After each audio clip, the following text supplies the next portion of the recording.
Agora a gente mostra para você uma moda que tem crescido em ritmo acelerado.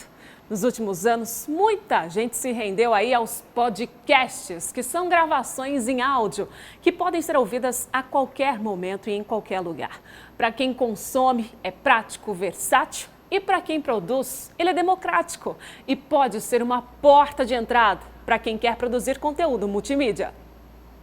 É em casa que o Arthur corrige os roteiros e faz as gravações. Machu Picchu, sem dúvida, é um dos lugares mais visitados do mundo e mais cobiçados por viajantes. Há pouco mais de um ano, o jornalista que é louco por viagens criou um canal para contar as experiências e falar sobre a cultura dos locais que já visitou. O conteúdo é disponibilizado no formato podcast. São clipes de áudio, como se fosse um programa de rádio, mas que dá para ouvir a qualquer hora e em qualquer lugar. O podcast foi uma maneira que eu encontrei que era mais acessível e era uma maneira que eu podia contar as minhas histórias de viagem. Porque quando você viaja, você passa por muita coisa, passa por experiências incríveis e eu queria passar esse sentimento e tudo que eu vivi de uma maneira interessante, de uma maneira que as pessoas se sentissem comigo na viagem. Parte das aventuras também é registrada em vídeo. Olha, se o cansaço é muito, as pernas doem, falta o ar, penso em desistir. Mas um verdadeiro aventureiro segue em frente. Mas é com o áudio que o Arthur faz uma imersão das experiências e desperta a imaginação de quem está ouvindo. Era fim de tarde, véspera de Ano Novo, e eu estava em Cuenca, uma cidade histórica no interior do Equador. Nos próximos meses, esse projeto será ainda maior. E quem é fã de viagens poderá acompanhar novos roteiros. Eu e minha namorada, no final do ano, a gente vai dar a volta ao mundo aí. E a ideia do podcast Tour pelo Mundo é isso mesmo. É a gente já começar agora para depois ser ao vivo, assim, tempo real. A gente vai viajando os países e o podcast vai acompanhando. Porque é uma maneira também das pessoas viajarem conosco, sabe? Das pessoas sentir o que a gente vai sentir, conhecer o que a gente vai conhecer, sem necessariamente estar dentro de um carro rodando as estradas por aí. O podcast surgiu em 2004, só que começou a ganhar mais espaço nos últimos anos. Em 2019, por exemplo, o consumo de áudios nesse formato cresceu 67% só aqui no Brasil. Ouvir arquivos em podcast hoje é bem fácil.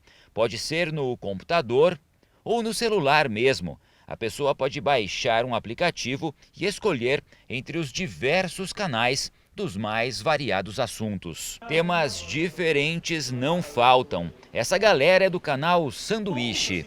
Eles estão na ativa desde 2016 com 2 programas. Um para falar de cultura pop, o outro para discutir assuntos da atualidade. O processo ele começa com o roteiro dos temas que vão ser tratados, os participantes e o formato. Então, em alguns programas eles vão ser somente em áudio, outros vão ser distribuídos em vídeo nas redes sociais. Dentro do canal Sanduíche eu tenho 2 formatos, que é o Fora de Contexto, que é esse em vídeo, e tem um só em áudio, né, que são de filmes, documentários, seriados, que daí eu vou atrás de alguns convidados que não são fixos, muito baseado pelo tema que eu vou nortear. A gente acaba fazendo uma pesquisa, a gente tem um roteiro para seguir ali e um formato. O Brasil é o segundo país que mais consome conteúdo no formato podcast no mundo. Entre janeiro e maio do ano passado, as produções locais cresceram 103%.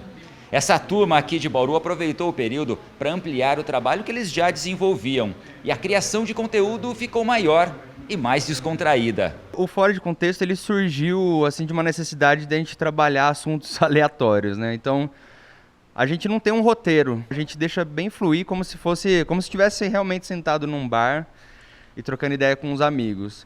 Então, assim, é diferente a forma de produção. Pode ser que dê muito certo, pode ser que não, porque a gente nunca sabe quais vão ser os assuntos. Gosto bastante, porque eu gosto muito de cultura pop, gosto de ler, gosto de assistir séries, filmes. Então é sempre muito divertido a gente poder conversar sobre isso, sem ser uma coisa muito mais séria, podendo dar nossa opinião bem leiga sobre o assunto mesmo. Agora, ainda mais com a pandemia, o pessoal trabalhando em home office, você está disponível ali na internet, conversando sempre com o pessoal do trabalho. e tem aqueles momentos que você precisa se concentrar. E o podcast, ele cai muito bem nesse momento, porque pode ser tanto algo para te distrair ou algo para você se informar. Então é uma mídia que vem crescendo bastante e que até mesmo todo mundo do grupo aqui utiliza no dia a dia, na hora do trabalho mesmo. E se durante a pandemia o consumo de arquivos em podcast cresceu 18% no mundo todo, nos próximos meses mais gente deve se arriscar nessa aventura. Eu acho que o podcast ele é uma das ferramentas mais baratas para você criar conteúdo, basicamente. Claro que um bom microfone é interessante, você ter uma noção de edição de áudio é super importante, mas até falo, pessoal, conversa, dá para ser por microfone ali, depois você vai evoluindo. E diferente das outras mídias, o podcast ele é mais democrático, por exemplo. O vídeo, por exemplo, você tem o Twitch, você tem o YouTube. Podcast você consegue colocar em várias plataformas. Qualquer pessoa pode começar um. Existem pessoas que têm com amigos de outros estados, outros lugares, porque as ferramentas estão mais acessíveis também, né? O próprio celular tem um áudio muito bom. Hoje em dia tem plataformas que permitem abertura. Todas as grandes plataformas permitem a entrada de podcasts pequenos. Então, se a pessoa entrar num podcast, ela pode mandar para todos os amigos que vai estar disponível em todas as plataformas.